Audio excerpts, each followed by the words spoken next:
Good evening dear बच्चों, मैं doctor Shubham Thakur आज आप सबके बीच बेसिक ऑफ स्टैटिस्टिक्स के बारे में डील करने आया हूँ।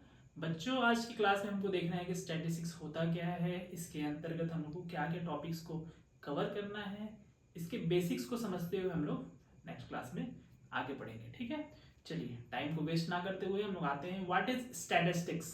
स्टैटिस्टिक्स होता क्या है, सबसे पहले जान लेते हैं। Statistics is the branch of mathematics which deals with the collection of data, classification of data, tabulation or presentation of data, analysis and interpretation of data। ठीक है, कोई दिक्कत नहीं है, इसको ब्रॉडली समझने की कोशिश करते हैं। ये मैथ्स का एक छोटा सा ब्रांच है जिसके अंदर हम डेटा को कलेक्ट करते हैं। डेटा को कलेक्ट करने के बाद उसको क्लासीफाई करते हैं। क्लासीफाई करने के बाद उसको टेबुलर फॉर्म में अरेंज करके देन एनालिसिस करने के बाद एक इंटरप्रिटेशन यानी कंक्लूजन पे पहुंचते हैं। तो यही कॉन्सेप्ट कहलाता है स्टैटिस्टिक्स। स्टैटिस्टिक्स और मैथ्स में एक बेसिक डिफरेंस है बच्चों, जिसको समझना जरूरी है, क्योंकि मैंने बोला ना it is a branch of mathematics, यानी मैथ्स से निकला हुआ एक ब्रांच है। जस्ट लाइक एग्रीकल्चर से निकला हुआ ब्रांच है हॉर्टिकल्चर, तो मैथ्स से निकला हुआ ब्रांच है स्टैटिस्टिक्स। मैथ्स में एग्जैक्ट चीजों पे डील किया जाता है। 2+2=4 ये मैथ्स है। बट प्रैक्टिकल लाइफ में और बात करें रिसर्च लाइफ में ना, जो वैल्यूज होते हैं वो अप्रॉक्स में होते हैं, तो इसलिए यहाँ पे हम लोग को स्टैटिस्टिक्स की जरूरत पड़ी है। ठीक है, ठीक है, आगे क्लास में हम समझेंगे एक्चुअल में होता क्या है। बच्चों, आज इस स्टैटिस्टिक्स में आगे हमको देखना है कि नेक्स्ट टॉपिक क्या होगा। नेक्स्ट टॉपिक होगा हमारा मेजर ऑफ सेंट्रल टेंडेंसी।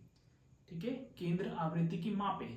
इससे मोस्टली हम लोग को 3 टॉपिक को कवर करना है, मीन, मीडियन एंड मोड। ठीक है, मीन क्या होता है? Mean means the average value of the data. Median क्या होता है?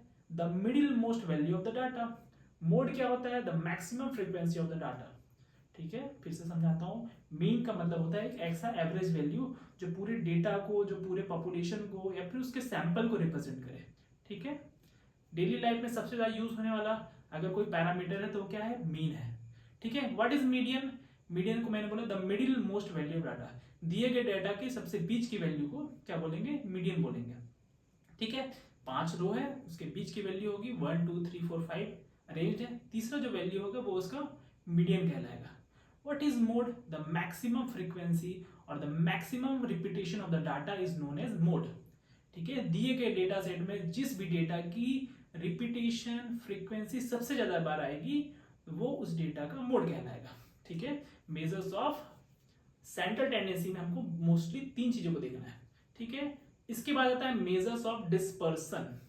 अभी हमने मेजर्स ऑफ सेंट्रल टेंडेंसी में एक एवरेज वैल्यू को, एक सेंट्रल वैल्यू को फाइंड किया है, और मेजर ऑफ डिस्पर्सन में इसी सेंट्रल वैल्यू से जो हमारा डेटा कितना दूर है, कितना पास है, उसी को मेजर्स ऑफ डिस्पर्सन में डील किया जाता है। मोस्टली मेजर ऑफ डिस्पर्सन में रेंज आता है, स्टैंडर्ड डेविएशन आता है, कोफिशिएंट ऑफ वेरिएशन आता है और वेरिएंस आता है।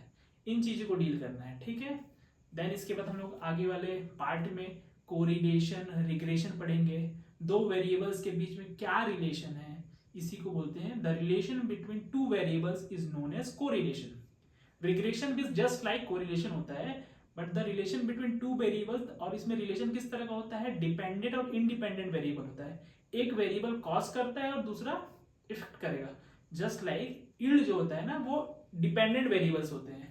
डिपेंडेंट वेरिएबल्स मतलब यील्ड डिपेंड करता है इरिगेशन पे, आप कितना इरिगेशन उसको दे रहे हो, मेथड ऑफ जो भी हमारा एप्लीकेशन है, क्या चीज का एप्लीकेशन? पेस्टिसाइड्स का, हर्बिसाइड्स का। Just like plant protection measures कैसे यूज कर रहे हो, उसमें आपने सीडिंग कैसे की है, उसमें फर्टिलाइजर डोज आपने कैसे डाला है, तो ये सब सारे क्या है? इंडिपेंडेंट वेरिएबल्स है, और इन्हीं इंडिपेंडेंट वेरिएबल से हमारा यील्ड क्या होता है?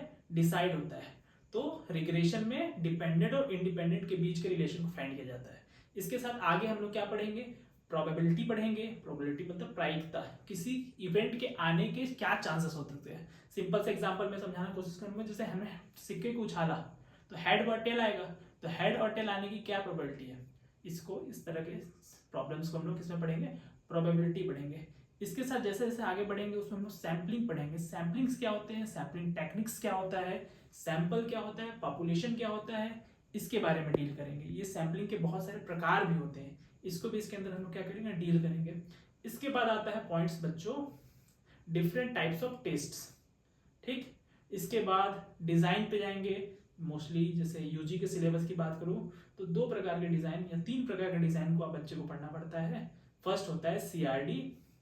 What is CRD? What is RBD? What is LSD? CRD is a completely randomized block design. RBD means randomized block design and LSD is a Latin square design. तो इस तरह के part को कंप्लीट करते हुए हम स्टैटिस्टिक्स के basics से एडवांस पे पहुंचेंगे।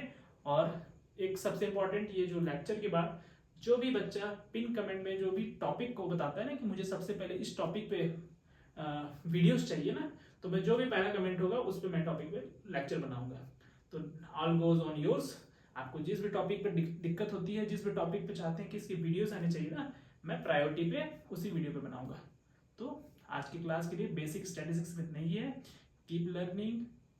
Any kind of doubt you have, go to the comment section and definitely I will do video on that. Thank you so much. All the best.